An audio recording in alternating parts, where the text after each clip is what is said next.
On today's episode of Gathering the Kings. There are just some things that you're not going to be qualified to do. Doesn't matter who you are. Doesn't matter if you're Elon Musk or you're Trevor Sumner. There's going to be things that somebody else is going to do better. And if you're willing to bring somebody on and partner with them and, navigate some of the friction that will come with that, Yeah, you're going to be better off for it.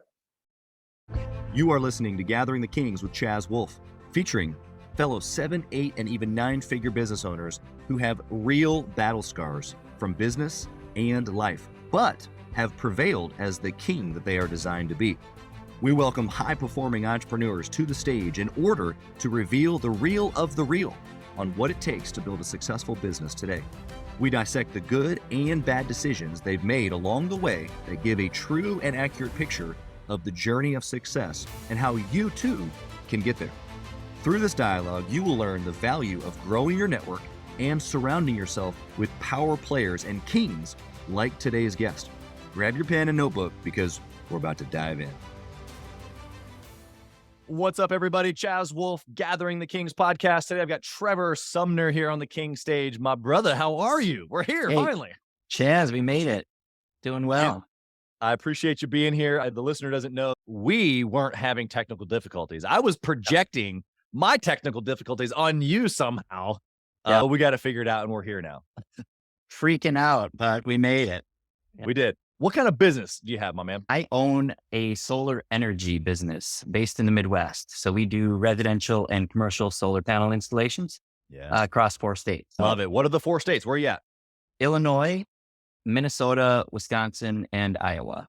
And then we do a little bit of business in Florida because we're always looking for an excuse to expensive flight down there in the wintertime. So 100%. I had the same people ask me, the same type of mindset when I bought my edible arrangements location in Pensacola. People are like, why? Why Florida? My answer, why not Florida? Come on. It is the sunshine state. So. It is, especially here in the Midwest when we only get nice weather a couple months. But you're neighbors to me here in the Kansas City area, so I'm excited to have you on. Before we jump into your story, I want to know what makes you tick, man. Like, you're building a business, you've been uber successful already, but you're still like going after it, showing up for podcasts, fun stuff, building relationships. Why? I like to stay busy and I like to see what's out there, what's new. So that's solar energy is fairly new in terms of a product or service, right? So what we try to do is we try to take that from a culture standpoint at Sun Badger. So we're always looking at new technologies, new relationships. We're pretty big on adopting, especially things like Slack. Slack is an awesome technology that we've got at the company. Yeah, I'm always just looking for ways to make the business better and faster and also more fun. We had a lot of fun here. I can appreciate having fun in business. Not everybody thinks fun and business go together. Crazy guys like you and I do. Yeah. What's the bigger picture for you? Is there like a life mission attached to solar or maybe business building? What's Trevor really about? I like to say we're trying to figure out a way to save the environment and get rich at the same time. Is that possible? Are those 2 sides of the track? It is not. It is definitely possible. And there are a whole bunch of people doing it right now. So so that's what we're working on. I would say big picture stuff. I love the outdoors. So I really love the idea of owning a business that is trying to help the environment, right? And creating a better place for my son. I got a 4-year-old. So there's a lot of passion in my work there. I want him to be able to grow up in a world that he can go and hike in a forest and swim in a lake and enjoy the outdoors like I did and my dad did and my grandpa did. That's cool, man. Outdoorsmen, fishermen, hunters, anything like that, or just hikers? Tell me the lineage. I'm from Wisconsin, so all of the above. Yeah, and we drink beer, right? Yeah, I'm really big on exercise. Okay. In my professional life too, just in terms of staying healthy mentally and physically. Yeah, I tend to end my work day on my bicycle and I try to get in maybe 20 or 30 miles. The trick is to buy a really nice set of headphones like AirPods. And you can actually do conference calls sometimes on your bicycle and nobody is the wiser. Interesting. I might have to try that. You think I could pull off a podcast on the bike? A podcast might be tough, but you could definitely do a conference call, especially if you just mute most of the time. Right. That's right. I wonder, I got one of those. Answer. Yeah. I've got one of those like indoor where you can take your bike and bring it inside and do the deal. I wonder if I could just set it over in the corner and video. I can still do the pod. You do that. Yeah. I might be a little out of breath, but that's all right. I love, for me, the empty space that Mhm. the road allows. So I love where you're going with that. Okay, so you're pretty purposeful. You're doing this thing for some bigger stuff. How did you get started? Was this the first business? Did you get started in another business beforehand? Give us your This history is a little bit. yeah, this is the first business that I founded with my business partner. I got a job in solar energy from my business partner. He was my boss at a previous company. So Okay. yeah, we had a good relationship and we were pretty successful at that other firm. And we saw the opportunity in the industry and got some money together. And he and I became business partners. Now I don't have to listen to him anymore. Not my boss. That's I right. can collaborate now with him instead right. of just taking directions from him. No, he's a great guy. And he had been in the industry for a number of years before that. Got And then I got lucky. I married his sister. So now he's my brother-in-law as well. Yeah. Now you guys Now we're in it. you're in Yeah. it.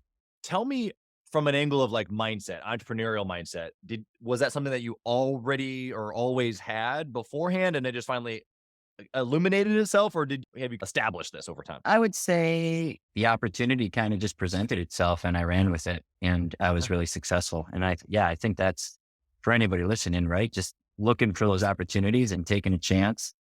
When we started the company, my wife was pregnant with my son and it was just he and I and maybe two other employees. And I was on the road and he was back behind the scenes working on the website. And then from there, we just added people. I just used the talents that I had and I learned and made a lot of mistakes and learned some more. I don't have any formal training. I don't have an MBA of dropout, right? College dropout entrepreneur. So there was a big learning curve for me, but I think that brought a lot to the table because I had ideas that were outside of the box and I was willing to make some gambles and take some risks because I had nothing to lose. Why in that moment do you think that you were maybe prompted or maybe you were prepped for that type of entrepreneur, or like that jump, that opportunity that you're talking about?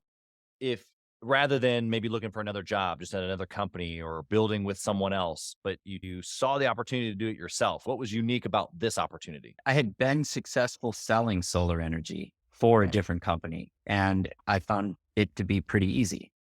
And so the opportunity presented itself for me to do it myself. And I figured I would be pretty successful at it. And that was really it. It was something I was already good at. It was something that I really enjoyed doing and I was passionate about. And I just figured, well, why not just try to do this on my own and form this company? And then the way that a company organically grows, it's just incredible, right? You start with 4 or 5 employees and then you hire a couple here or there. And then before you know it, at Sunbadger, at least I got 116 employees across 4 states and would never have anticipated being in that place. We didn't start the company thinking, hey, we're going to be at $45 million in 4 years. We started the company thinking, hey, we could probably do this on our own. Maybe we'll make a decent living and we'll see what happens. Yeah. Yeah. I love the simplicity of where it's come from. Like you just said, like we just got started. It just made sense. I was already good at it. And it's obviously trickled into this very successful thing, as you're saying. So I want to dive into some of that. I want you to go back in time, though, to maybe year 1 or 2. I want you to identify a good decision that you made that you can share with the listener that has ultimately led to a bunch of your success. Best decision I made was coming to terms with the fact that I am not going to be the best at everything the business needs. Okay. And we're just realizing that right away, like realizing that maybe I'm not the best person to manage the finances of the company. There are probably people who have a lot more experience than I do. Yeah. So I'm talking really about recognizing your strengths and weaknesses as an entrepreneur or a business leader. And then one of my favorite words is delegate. Just delegate. Find the right people and start carving out like that organizational structure at the company. And there's some surrender that comes with that, right? You start a small business and you got a lot of control and you got to be willing to give up that control bit by bit. Yeah. But it is probably the most important way to grow a small business into something larger is to start delegating and relinquishing. Yeah. Was there a moment, was there a spot for you where you got frustrated and finally gave it up? Or was that a talk from your ex-boss that said, dude, you got to let go of the reins? Like, how did you come to that conclusion? Or was it over time? I got sick of paying bills, physically paying them. The task. And the task of paying them and trying to come up with a way of logging that. And I guess that was just one event in many that taught me that lesson. But it was just like, I don't like doing this. I'm not very good at doing this. He's going to be better at it. And let's get that person in here so I can do the things that I'm good at. And then focus on those.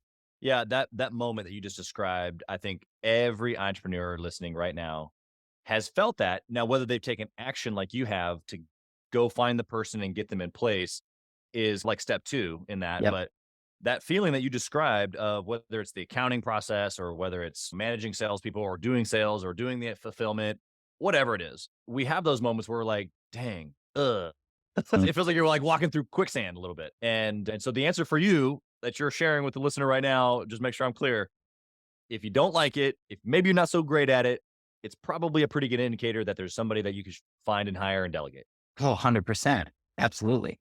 Yeah. If you're waking up and you're staring down a task that you're dreading or you're putting it off and you're in a position to get somebody else to do that for you and do it better, what would be the argument not to delegate that task? Yeah. So simple. I think a lot of entrepreneurs, and I'm going to flip this on its head here for a second, because I want you to share your opinion on this. I think a lot of entrepreneurs find themselves capable, right? Maybe they don't love doing the, logging of the expense and paying the bills. I'm good at it. It's fine. But they don't have that, I'm dreading it or staring at that. They have this overall arching, I'm overwhelmed, I got too much. They would probably agree to that, but they don't know how to necessarily say, this task right here, I'm like staring it down and I'm really like procrastinating. So let me delegate that. Just, they have this overall feeling of frustration. I'm overwhelmed. I'm wearing too many hats. Say to that person, because you just made it sound so simple. Identify the task, hire somebody, move on. What would you say to that person? Yeah, in terms of what overcoming the obstacle that, or maybe they haven't identified the actual task or motions because they're pretty good at maybe most things. Oh, sure. I see. Yeah. For me, it was recognizing what I was really good at and the value that would bring, and then lining it up in some sort of just quick calculation with the other task that we're talking about. Okay, I could log these expenses and I could probably do that every day. I'm capable of it. I don't necessarily enjoy it. Or I could go out and I could sell a commercial solar array and that would generate $150,000 in revenue. And I'd be much happier and better at that. That's a quick formula there, right? Yeah. So now I'm now I'm delegating that expense logging and I'm focusing on something that's going to be generating revenue for the company, moving the company forward, something that I'm good at and something that I like doing. Yeah. Yeah. The point there that you made so beautifully and so almost easy that it just rolls right out of you is that you identified the things that you were the best at. You're capable of the entry, the logging, the data, whatever. Or in some people, they might say, I'm capable of doing that sale. But really, the back end systems I'm really good at, or I heighten myself from that. And so maybe I need to delegate the sales process or whatever the task is. But that idea that is top down, at least at our organization, right? From a culture standpoint, if you're doing something and you can get through it and you can do it, but you're not passionate about it, or if you're better at something else, then we encourage at Sun Badger, our 100+ employees, we encourage them to find out what that is and let their managers know, hey, here's the role I'm doing. I like it. I'm not great at it. Particularly, I could be doing this better, or just moving through the organization. So we try to create that type of openness and dialogue with our employees. Yeah, 100%. I love it. Okay, let's flip the script. What bad decision have you made, especially early on, that you can steer us clear or steer the listener clear? I bought TV advertising in our first year. Yeah. Okay. All right. Tell us more. That was that. If you're talking about a particular decision. But TV advertising, big TV package, and didn't even have the process or the pipeline set up to really track and figure out how much value or what the customer acquisition cost was on that piece of advertising. So just took a big old stab. Let's see what happens. And they got me because they're like, hey, you and your business partner can be on the commercial and it's going to be broadcast across all these channels. And at first I had my friends and family texting, just saw you on TV. Oh my gosh, I'm so happy for you. And then I looked and that was like 1/10 of the operating account just to do that commercial. I was like, oh, that was a bad call. So I would say, spend your dollars wisely early on and look at your budget and say, hey, is this a nice to have? or a need to have? Am I spending this money because it's in the right interest of the business, or am I stroking my ego with this purchase? Yeah. What I didn't hear you say is to not spend money. What I heard no, you you say gotta spend money. was to be careful. Okay. So Yeah. Gotta give spend us money. some more thought there. Give us some mindset there, because you obviously got to spend money, make money, especially on marketing. It seems like you were in the right vein. You were trying to get new customers. Yeah.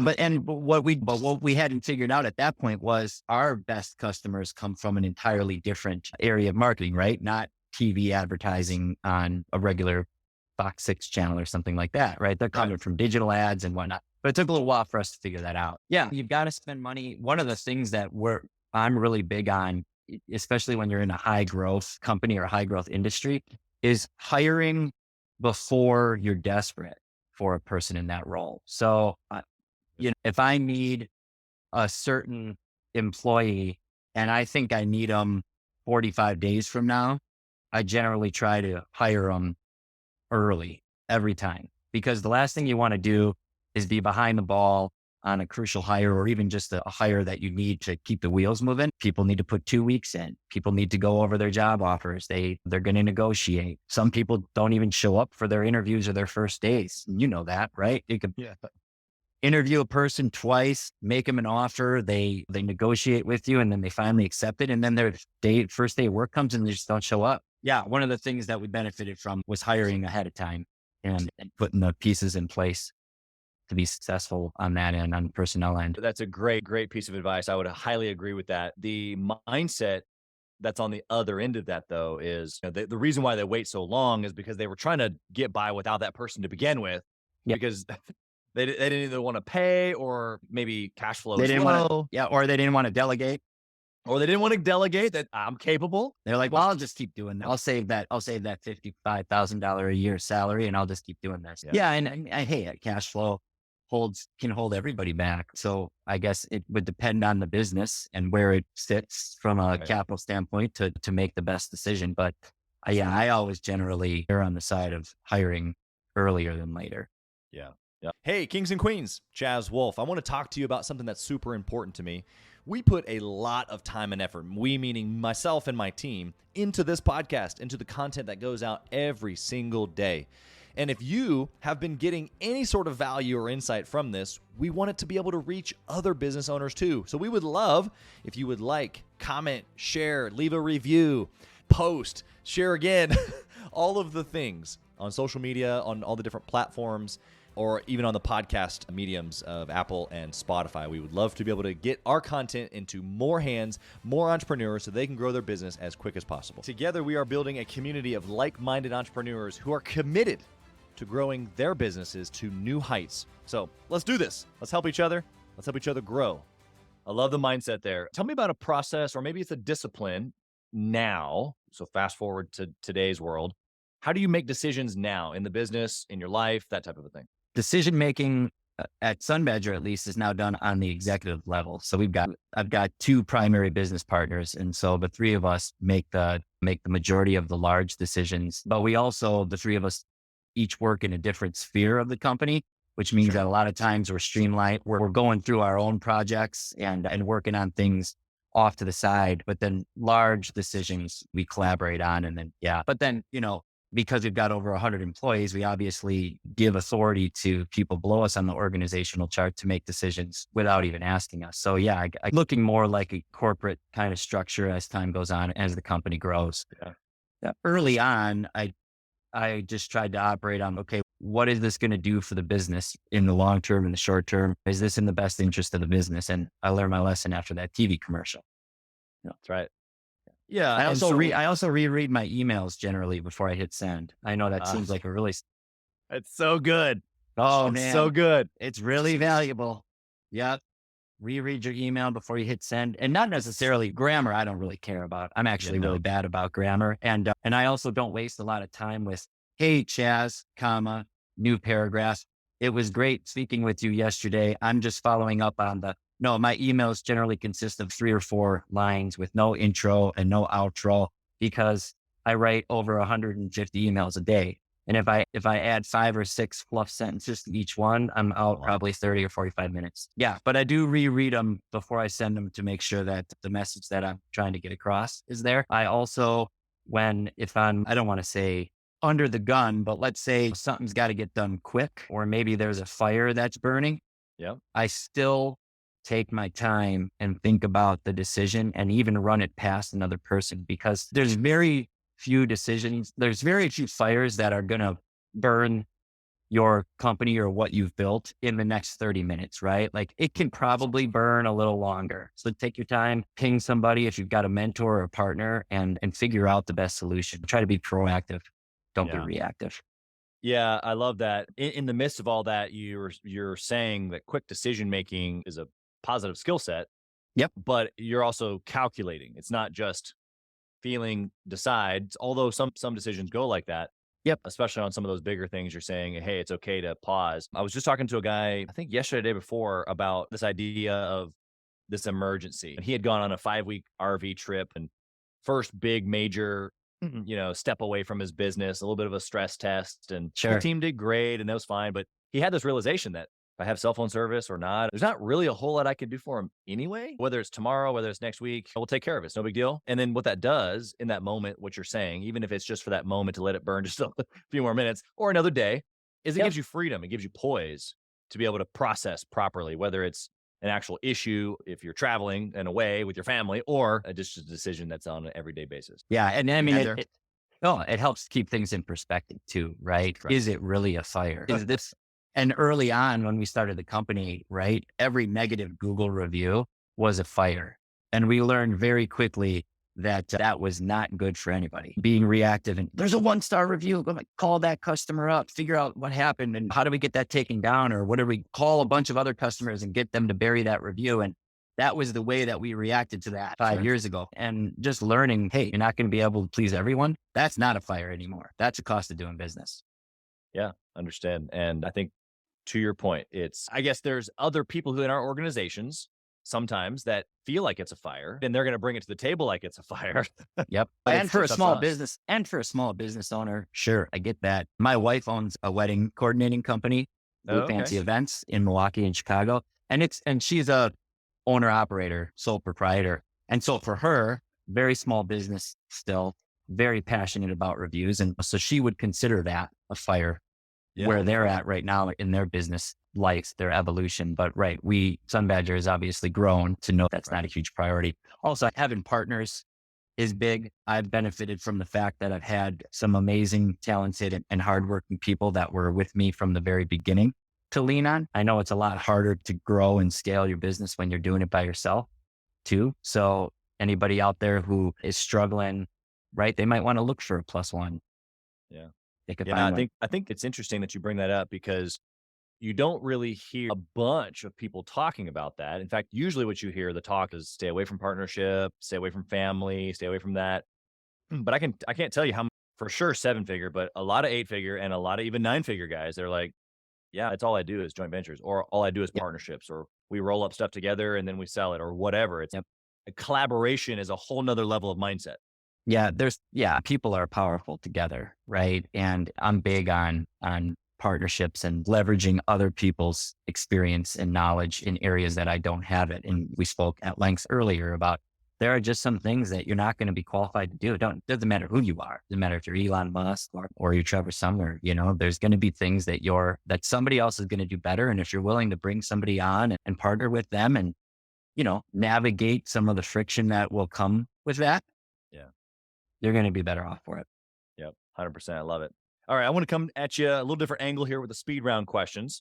Okay. I want you to take your entire business, the lightning round. Okay. The lightning round. Yeah. The speed round. I want you to take this entire business. I want you to dwindle it down for me to one trackable metric. If you could only pick one to track forever and ever, what would it be? One trackable metric. I would say enthusiasm. Ooh, okay. Metric. And it's not really trackable from a numbers standpoint, right? It's an intangible, but enthusiasm for us is probably the number one. That would be enthusiasm about the industry in general. It would be enthusiasm from our customers, which right now in the solar industry is at the top. Everybody's excited about solar. excitement and enthusiasm makes everything so much easier, so much more fun. You come to work, you're happy to be at work, enthusiasm in our employees. So yeah, my metric is enthusiasm. And a lot of what I do too is I travel around to our different offices and I try to gauge the enthusiasm or the positivity there by interacting with the staff, listening to the conversations that they're having. If people are complaining about their job, then I'm doing something wrong as president, right? If people are pumped about what they're doing and they're laughing and they're joking around and things like that, that's a huge indicator to me that I'm doing something right. Yeah, I love that.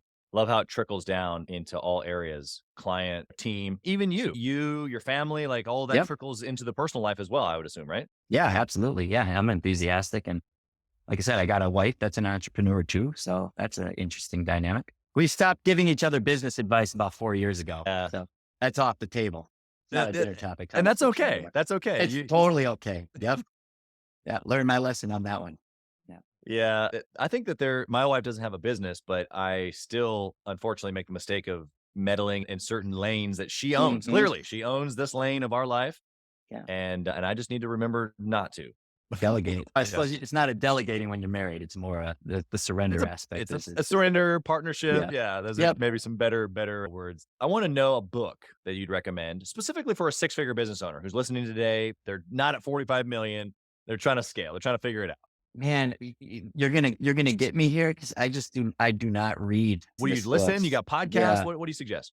Yeah, I guess for me, less about media like books or podcasts and more about mental and physical well-being. If I can go that route with it, please. Yeah, for me, that's huge in my professional life is keeping myself healthy in my mind and my body.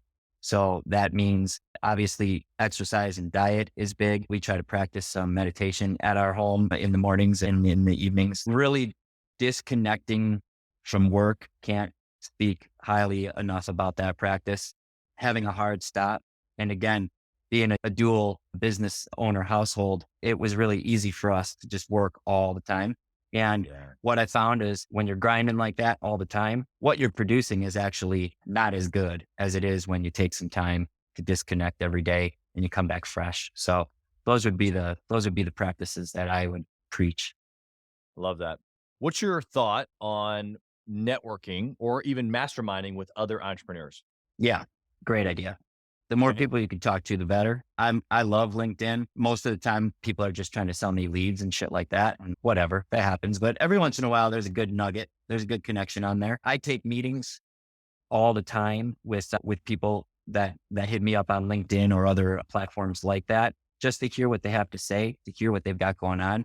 Sure. Definitely networking within your own industry is important, but also connecting with people in other verticals and looking for opportunities there. Or, hey, if this is working for a enterprise software company, hey, maybe there's something that I can apply to my business. Yep.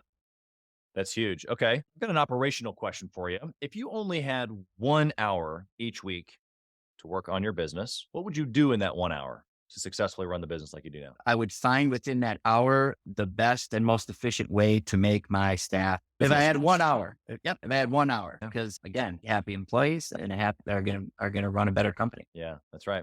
All right, I got my last question here for you, Trevor. You ready? Okay. Yep. If you lost it all, what would you do? I would start over again. Just like that? Just that, man. Start over. Yep. If I lost it all, I'd start another company if that was what I wanted to do. And I love doing it. I love running a company and growing a company. So yeah, I would try to learn from my mistakes, what made me lose it before. But I like how you said try. Sometimes we got to go to the school of hard knocks. That's right. We got to make I made the same mistake a number of times. And I'd say, this is the last time. Not going to do that again. And maybe the scenario comes up again and maybe I don't remember, or maybe I talk myself into trying that solution again. And yeah, it happens to all of us actually. And we kick ourselves, but I think eventually, like you said, we try to be intentional about paying attention to those mistakes and being able to correct the future. Okay. You've been incredible. I now understand from a verbal perspective how your emails go every week because man, we've just been boom right through the show. I love it. Knocking them out.